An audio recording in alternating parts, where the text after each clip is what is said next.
Hai Sobat Investor, selamat datang di Islam Invest dan kali ini kita akan kembali membahas tentang Avalanche karena masih ada banyak hal yang bisa kita ketahui betapa menariknya Avalanche ini. Sekedar informasi ya, sekarang semakin banyak developer-developer yang merupakan pengembang dari aplikasi di Ethereum itu berpindah ke Avalanche. Sebagai contoh, SushiSwap yang bergabung dengan Avalanche di sekitar bulan Maret. Juga ada TUSD yang juga bulan Maret juga. Lalu USDT menyusul untuk bergabung dengan Avalanche di sekitar bulan Mei, lalu ada REN di sekitar bulan Juni, lalu ada Chainlink yang bergabung di sekitar bulan Juli. Kenapa banyak developer besar di Ethereum yang bermigran ke Avalanche? Salah satunya adalah karena adanya Avalanche Rush. Apa itu Avalanche Rush? Avalanche Rush adalah insentif bagi developer yang membuat aplikasi di Avalanche sebesar 180 juta dolar totalnya ya, dan ini besar sekali. Jadi nggak heran ketika banyak aplikasi yang berpindah ke Avalanche ya, karena selain memang Avalanche itu bagus, cepat, murah, dan ternyata juga memberikan insentif yang sangat besar bagi pengembang-pengembang dev, Sobat Investor.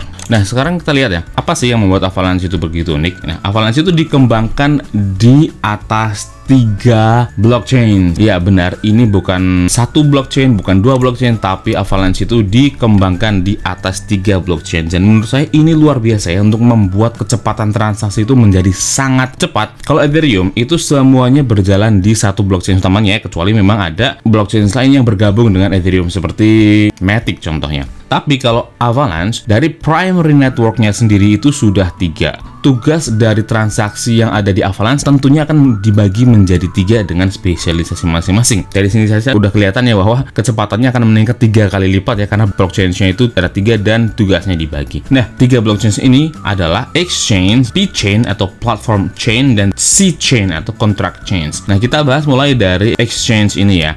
Exchange adalah blockchain yang berfokus mengurus konsensus protokol, membuat aset, dan juga untuk exchange atau pertukaran aset. Nah, ini adalah exchange yang paling dasar ya, menciptakan AVAX baru contohnya, dan juga aset-aset yang lainnya, dan juga untuk pertukaran aset dari AVAX ke Ethereum contohnya dan sebagainya, itu fokusnya ada di exchange ini atau exchange chain.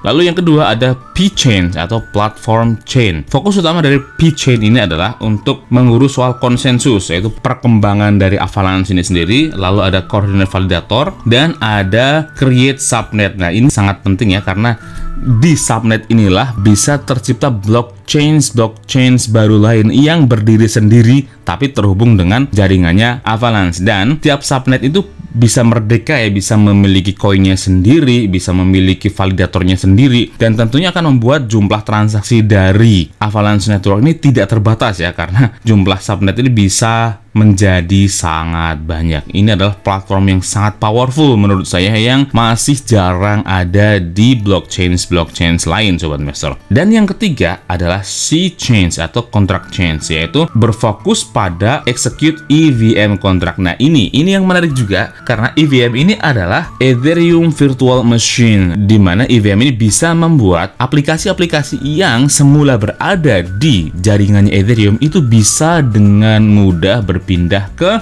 jaringannya Avalanche. Ini menurut saya sangat powerful sekali ya, untuk membuat developer dari Ethereum itu bisa juga membuat aplikasinya di Avalanche, dan ini sangat bagus ya, membuat Avalanche itu berkembang dengan sangat cepat. Dan tentunya ada smart contract. Nah, smart contract ini juga penting sekali karena bisa mengeksekusi berbagai jenis keperluan ya, dan juga ketika ada smart contract juga di dalamnya bisa terdapat NFT, juga dApp ya, dan juga ERC20 ya. Ini juga bisa mentransaksikan ERC20 tentunya dengan EVM ini. Dari sini kelihatan kan betapa powerfulnya Avalanche ini. Potensinya memang sangat luar biasa sekali, dan ini juga membuat saya itu sangat bullish sekali dengan AVAX ya. Dan sebenarnya kalau Ethereum itu perkembangannya nggak cepat, bisa saja nanti mereka terlambat untuk menyusul AVAX ini, karena AVAX ini juga terus berkembang, dan sedangkan Ethereum masih berkutat untuk menyelesaikan perpindahan ke Ethereum 2.0, sedangkan AVAX ini sendiri posisinya sudah lebih dulu sejajar dengan Ethereum 2.0. Oleh sebab itu, ini adalah pesaing yang sangat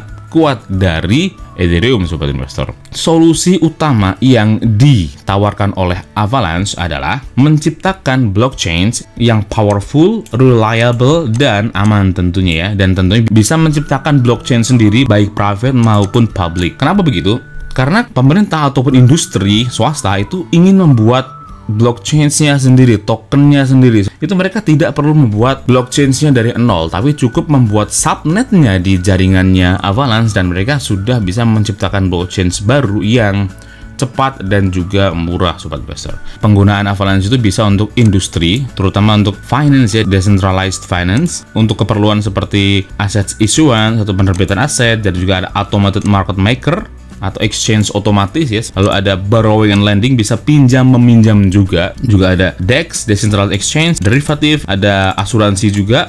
Peer-to-peer payment, contohnya bisa menggantikan GoPay. Contohnya ketika kita membeli barang menggunakan GoPay, itu sebenarnya kita kan menggunakan perusahaan GoPay sebagai middleman atau perantara antara kita dengan si penjual. Tapi dengan adanya peer-to-peer payment itu bisa langsung dari pembeli kepada penjual tanpa perantara apapun. Perantaranya adalah smart contract, yang artinya hanya berupa kode di komputer saja, Sobat Investor. Dan ini adalah potensi yang sangat besar.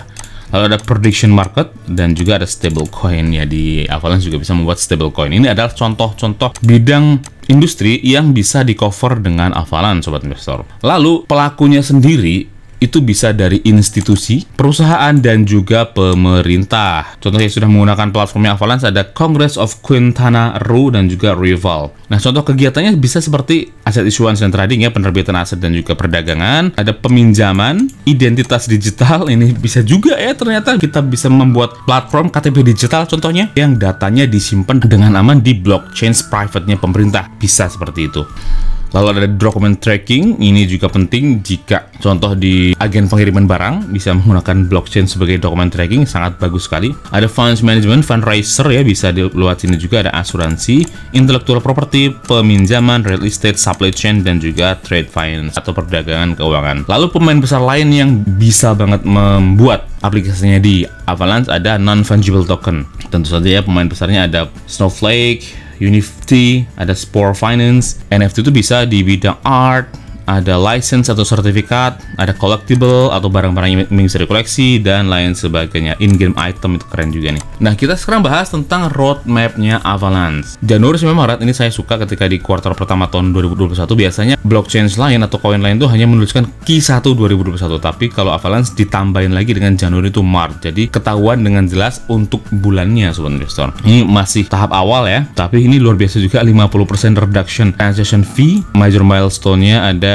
ini Avalanche Ethereum Bridge launch. Jadi bisa memindahkan aset-aset dari Ethereum ke Avalanche. Pangolins di launching. Pangolin itu adalah DEX-nya atau decentralized exchange di Avalanche. Kita bisa menukar, bisa melakukan swap token atau koin di Avalanche ini dengan Pangolin ini dengan sangat mudah, Sobat Investor. Dan total value locketnya mencapai 400 juta dolar. Projectnya banyak sekali. Padahal ini baru di Januari sampai Maret ya, tapi project yang sudah berjalan di sini sangat banyak. Di kuartal kedua, yaitu bulan April sampai Juni, itu juga Avalanche mengaktifkan Ethereum Berlin Upgrade. Major milestone-nya sudah mencapai 100.000 AVAX dalam transaksi yang dibakar. Sudah mencapai 950 validator dan Avalabs-nya mencapai 100 team member. Bagus. Dan juga menerbitkan NFT Marketplace. Wow. Ekosistem project-nya yang bergabung dengan Avalanche di sekitar bulan April sampai Juni ya. Ini adalah nama-nama besarnya. Ini adalah US Exchange Listing, seriously? Masih fase 1, tapi ya kita lihat ini besar nih. Kita lihat perkembangannya menarik nih. Ada USDT bergabung ya, ada Chainlink, Denki, AnySwap, Avalanche, DYDX, Sobat Investor. Lalu di kuartal ketiga, yaitu bulan Juli sampai September, meningkatkan kemampuan dari blockchain utama ya, tepatnya P-Chain, C-Chain, dan juga Exchange. Major milestone-nya kita lihat, atau pencapaian besarnya. Ada First Initial Litigation Offering.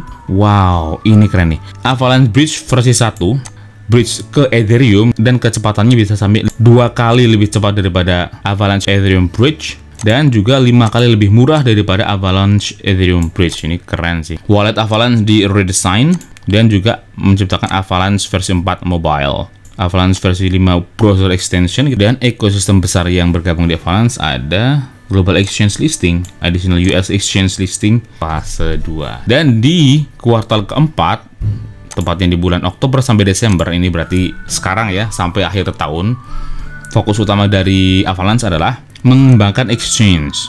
Dan ini juga bagus, yaitu menciptakan cross subnet transfer ya, karena kita tahu subnet itu adalah blockchain merdeka dari Avalanche yang tetap terhubung dengan Avalanche dan memiliki koinnya sendiri. Tapi dengan update terbaru dari Avalanche ini bisa membuat subnet itu saling berhubungan. Dan major milestone-nya ada entity, DID, Avalanche space name, Avalanche Wallet versi 6, Avalanche Bridge versi 4, dan juga ILO versi 2. Nah, kelihatan di sini ya bahwa Avalanche itu semakin berkembang, dan yang di sini ini ternyata adalah pencapaiannya saja sobat investor. Itulah kenapa di kuartal 4 ini masih sedikit yang tertulis. Kuartal sebelumnya kan udah banyak nih.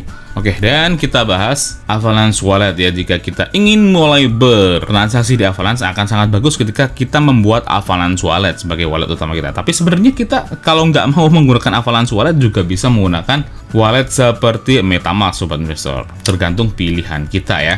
Oke, jadi itu pendapat saya mengenai Avalanche, sebuah blockchain yang sangat bagus dan revolusioner. Dan kemungkinan saya juga akan menambah posisi di Avalanche ini ya, membeli cukup banyak koin AVAX ke depannya. Jadi segitu dulu pendapat saya mengenai Avalanche. Bagaimana pendapat kalian? Apakah kalian juga tertarik untuk berinvestasi di Avalanche? Tuliskan pendapat kalian di kolom komentar, klik like dan share jika kalian menyukai video ini, atau dislike saja jika kalian tidak menyukai video ini. Dan jika kalian memiliki request koin apa yang ingin dibahas selanjutnya, tuliskan juga di kolom komentar. Dan bagi yang belum subscribe, silahkan klik tombol subscribe-nya, nyalakan lonceng notifikasinya agar terus mendapatkan update terbaru dari Islam Invest. Semua yang ada di video ini adalah opini pribadi saya ya. Mohon untuk tetap melakukan penelitian kalian sendiri sebelum memutuskan untuk membeli atau menjual koin apapun. Oke, cukup sekian saja video kita kali ini. Sampai jumpa di video selanjutnya. Terus berinvestasi karena investasi adalah hobi.